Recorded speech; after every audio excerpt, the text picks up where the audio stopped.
I recently finished up playing Alien Isolation for the second time, and felt sharing my thoughts was appropriate, especially with it being the 40th anniversary of the film release of Alien. So 5 years after the release of Alien Isolation, let's dig into what makes this game tick.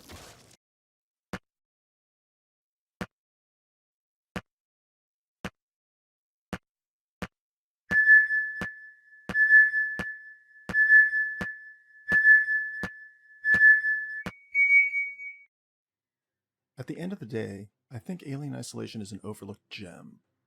Gaming in 2014 had a lot going on, and this one I think fell below most people's radar. Some people did recognize it at the time, such as website PC Gamer giving it their Gaudi award, but even with most game rankings giving it roughly 8 out of 10, the game did not get the exposure it deserves. So in this review, I will break down why this game is good, and why it sets itself apart as a diamond in the rough. I'm usually a very critical person in nature, looking at and focusing on the negative and faults of a game, even if I overall enjoy it and would recommend it. It's just how I'm wired, and I mentally analyze things and break them down that way. So I'm amazed at just how much I'm so positive about this game. Alien Isolation basically had an impossible task. It had to fit the story into the Alien timeline, which is multifaceted to say the least. It also had to feel like the movie universe, but still feel relevant to 2014 technology. It had to appeal to Alien franchise fans, as well as being attractive to those who know nothing about the series. And it wanted to maintain itself as a horror genre. Somehow Creative Assembly did all of that, and then published it with Sega. Yeah, Sega.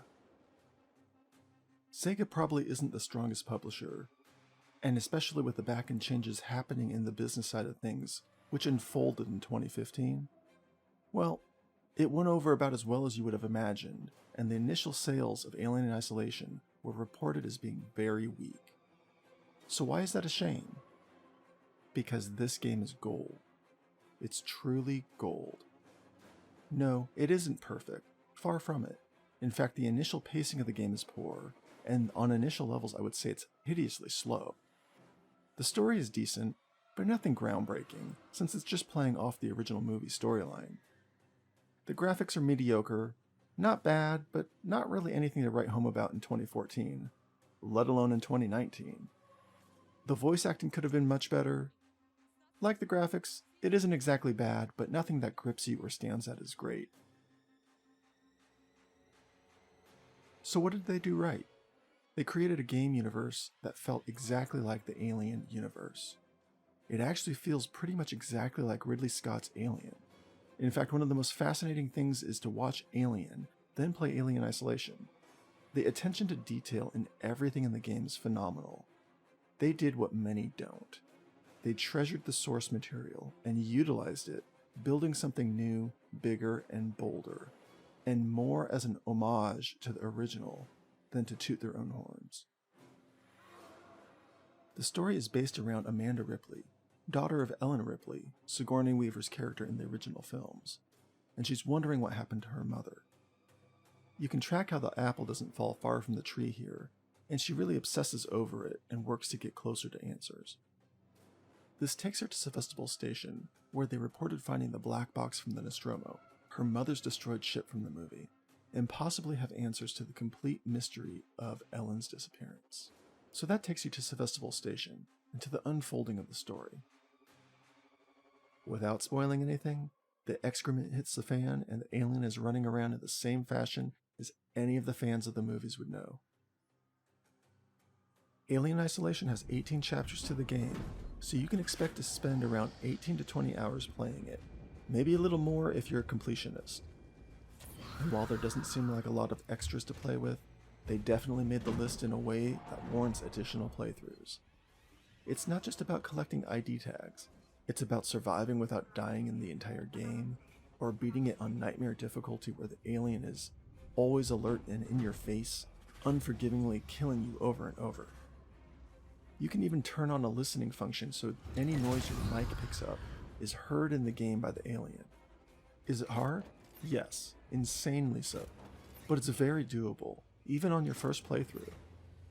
But also of note, they added both difficulties Nightmare, a harder than hard, and Novice, an easier than easy, after the game's launch, so there's going to be a good fit for your skill level and desired playstyle. If you take a look at my playlist, you'll know I have it broken down into 23 episodes. That's because the story doesn't unfold in perfectly clear chapters, which is a good thing. They capture you in a certain level of immersion and don't bring you out of it simply to inform you that you beat a level. No, they keep you in there, in the tension, in the fear. This is horror at its finest. No, this isn't gory with lots of blood or deaths. It doesn't really even have any jump scares. I mean, there's a few, but it's not overly done. The real fear in this game is how they put your nerves on edge, sparking with electricity and not letting you relax. You can come out of a play session breathing deeply and sweating, as if you really did just sneak by some killer androids in real life. This is something I don't think can be said for most games. Ever. And that is why it's the scariest game I know. The tension is there in everything they do. Dark corridors? Check. Sounds emanating from the next room? Check.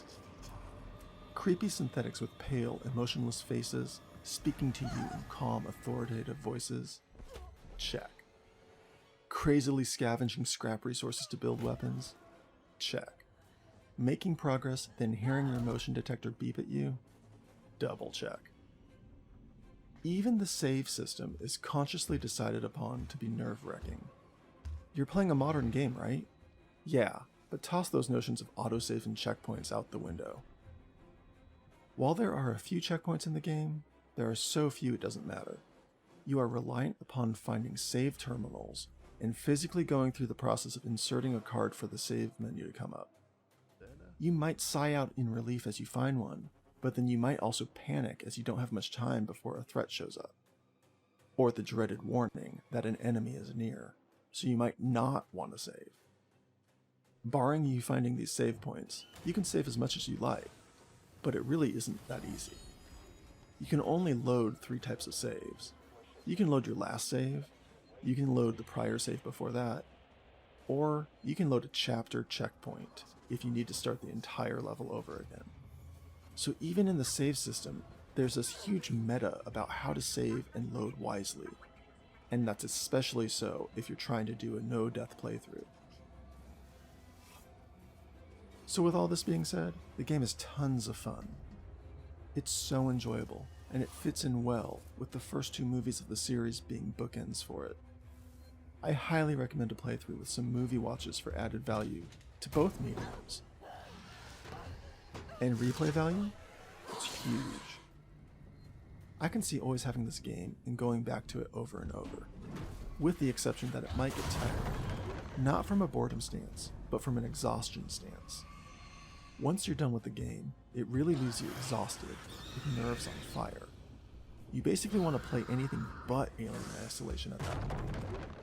But I say that in a positive way, because it's so good that you actually need to take a break before you can return. So what about you? Have you returned? Have you never played it? Jump in and give it a go, or jump in and give it another go. It's completely worth it. It holds up in 2019 just as much as it did in 2014. And make sure you come back and share with me what your favorite parts of the game are. What did you love? What were the tensest moments for you? What just blew you away? I'd love to hear it.